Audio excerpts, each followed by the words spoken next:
So may alin yan dito. Need natin itong tanggalin.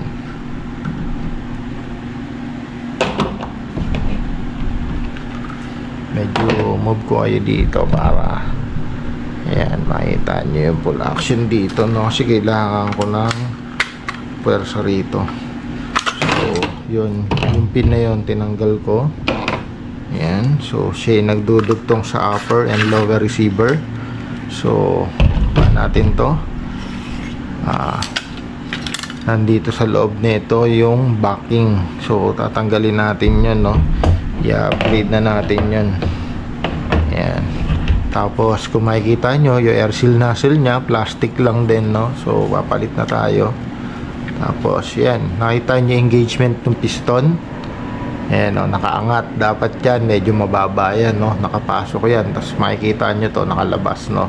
So yun, nakalasin na natin. Ayan, shoutout sa mga nakakalaro natin, no, sa mga site, no. Ayan, shoutout din sa mga naka-subscribe, naka-follow sa atin. Maraming salamat po sa inyo, no.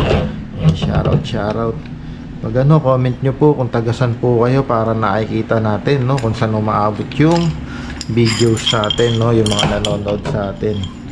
So ayan, remove natin buffer tube. Tapos ito yung nagkakabit dun sa sa gearbox at saka sa buffer tube and receiver, no. And ito yung swivel. Tapos tanggalin na natin. So remove na natin tong motor, no. Ito sa loob nito, nandito yung motor. Nasa loob ng grip, no, yung motor. Ayan, medyo maalog.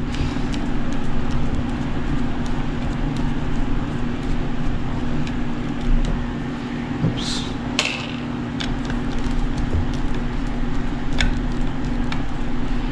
So ito yung tinatawag na KEC grip, no?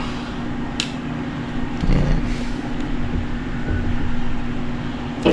Sundutin natin yan. Pag ganito, press nyo lang yan para umangat siya.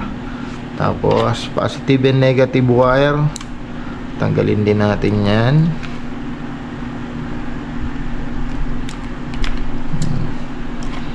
So guys, again, sa motor, yung may kulay is positive, so siya yung red. Then yung walang kulay is yun yung negative, no.